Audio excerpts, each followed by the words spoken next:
Perfectionism is a form of procrastination. I heard that line on TikTok some time ago, and let me tell you, I felt attacked. The FYP really said for you. But seriously, being a perfectionist is a terrible illness.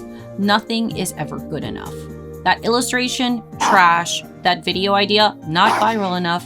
The vision is there, but you just can't execute it. I discovered a new term recently, crow journaling. It's a concept where you throw things together on paper. It can be any shiny trash that you've collected. It can hold sentimental value, or it can literally be trash that you just don't want to throw away. It's like unhinged scrapbooking.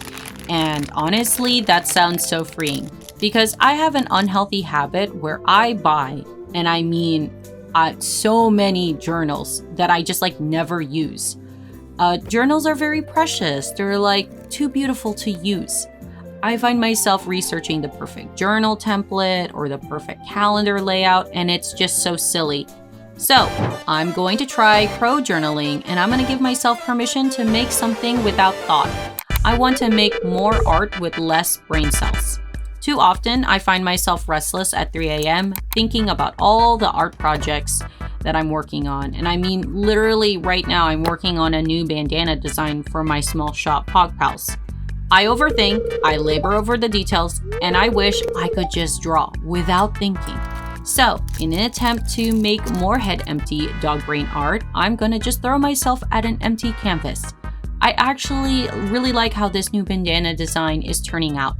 When my brain is smooth, I tend to default to flowers, frogs, and squiggles.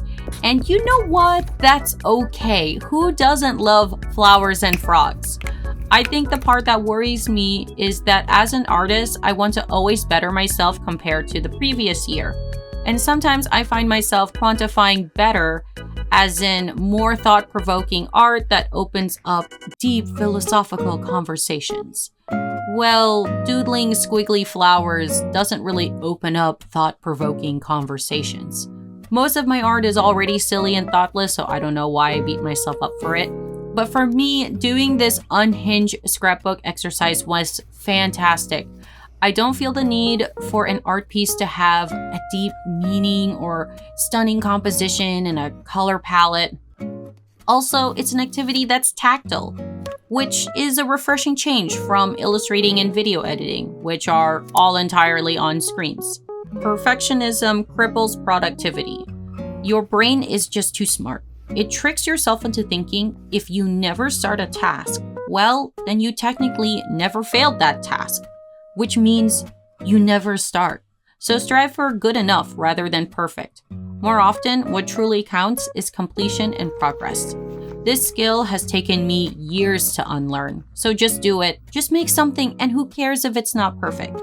Thanks for listening to me ramble. My name is Poggy, and I'll catch you guys on the next one.